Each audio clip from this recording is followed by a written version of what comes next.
Hello everyone. सो हम पिछली video में चैप्टर नंबर 6 ऑपरेटिंग सिस्टम पढ़ रहे थे। उसके हमने कुछ टॉपिक्स पढ़ लिए थे। तो आज हम इस वीडियो में बात करेंगे चैप्टर नंबर 6 ऑपरेटिंग सिस्टम के कम्युनिकेशन के बारे में।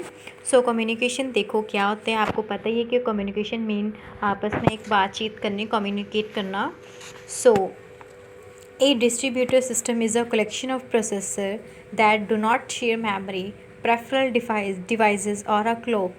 The operating system manages communication between all the processes. Multiple processes communicate with one another through communicate line in the network.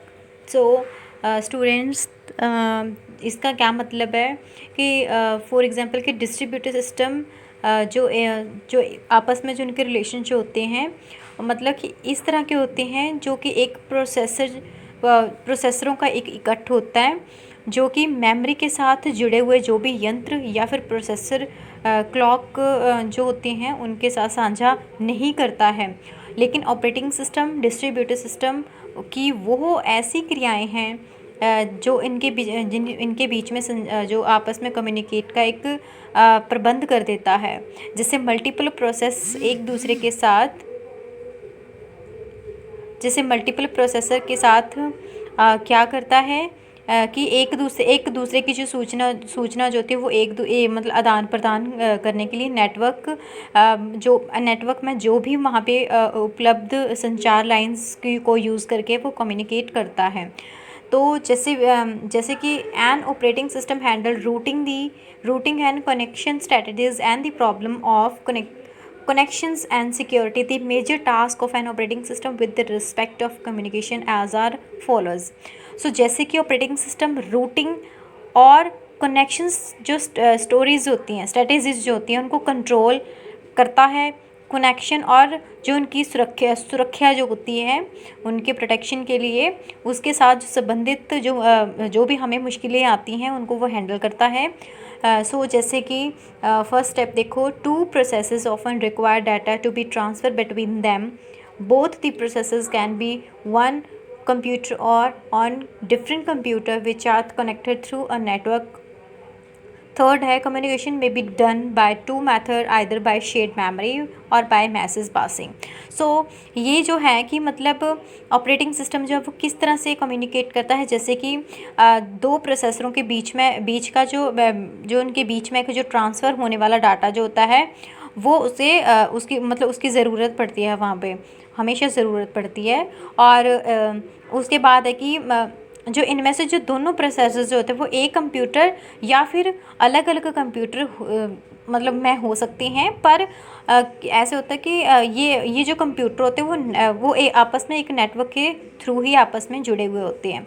Third है, इनके बीच जो संचार होते हैं वो दो तरीक़ों से होते हैं, जैसे शेयर मेमोरी के जैसे साथ या फिर मैसेज पासेस। ठीक है, तो या फिर मैसेज पास करते हैं या फिर शेयर मेमोरी के थ्रू ये आपस में जो संचार मतलब आपस में कम्युनिकेट करते हैं। ठीक है, उसके बाद अगला टॉपिक है एरर डिटेक्शन। देखो, जब हमने कोई भी वर्क कर लिया तो उसमें जो गलतियाँ ढूंढना है, एक एरर डिटेक्शन करनी है, तो वो कैसे वर्क करता है।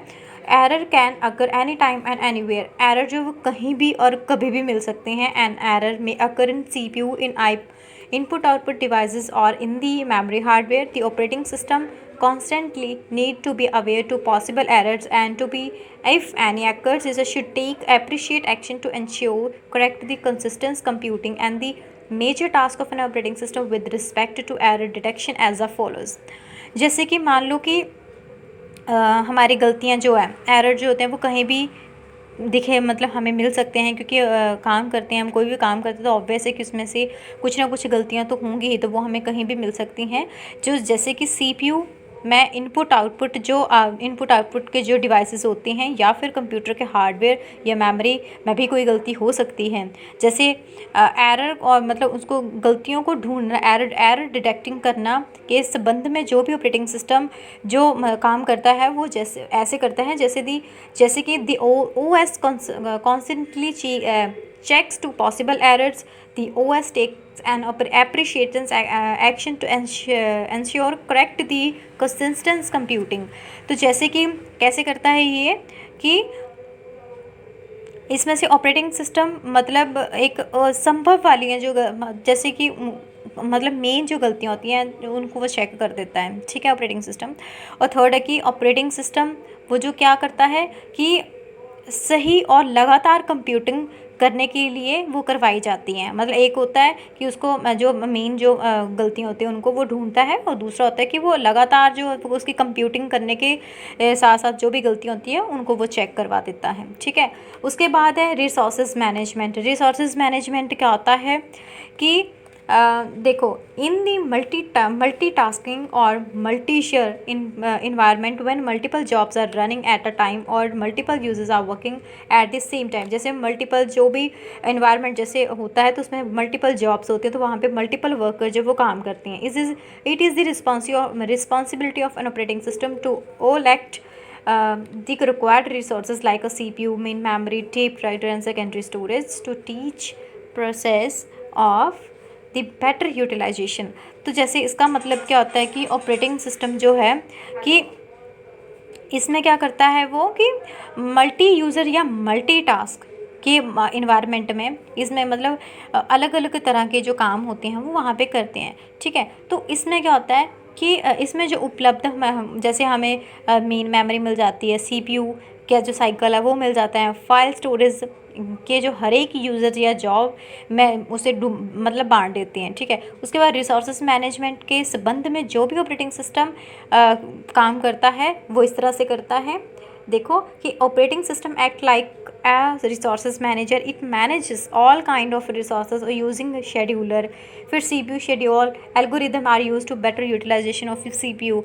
कि देखो इसमें क्या करता है कि ऑपरेटिंग सिस्टम रिसोर्सेज जो मैनेजर के मतलब के थ्रू मैनेजर के तौर पे वो काम करता है। ऑपरेटिंग सिस्टम हर एक किस्म के प्रोसेस का प्रबंध का जो शेड्यूल होता है उसको यूज़ करता है वो। और सेकंड पॉइंट है कि सीपीयू की जो अच्छी से अच्छी जो यूजेस हैं वो सीपीयू शेड्यूलिंग और एल्गोरिदम में यूज़ किया जाता है। उसके बाद है प्रोटेक्शन मीन्स की सुरक्षा। देखो प्रोटेक्शन क्या होती है, if a computer has a multiple user and allowed to construct execute of multiple processes, then the various processes must be protected from one another's two activities. Protection refer to mechanism to controlling the across of program processes or a user to resources defined by computer system. The major task of an operating system with the respect of protection as the follows। देखो protection mean सुरक्षा, ठीक है। एक computer system जिसमें multiple users जो एक समय पर या मल्टीपल प्रोसेसर जो वो वहाँ पे काम होता है, ठीक है, चल रहे होते हैं, काम चल रहे होते हैं। सो इसी को ही हमने मतलब इस बात को हमने ध्यान में रखते हुए इसकी जो प्रोसेसिंग है वो एक दूसरे के कामों में सुरक्षा जो हमें प्रोटेक्शन करनी है कि उसने वो काम किया तो उस काम को प्रोटेक्ट करके रखना है।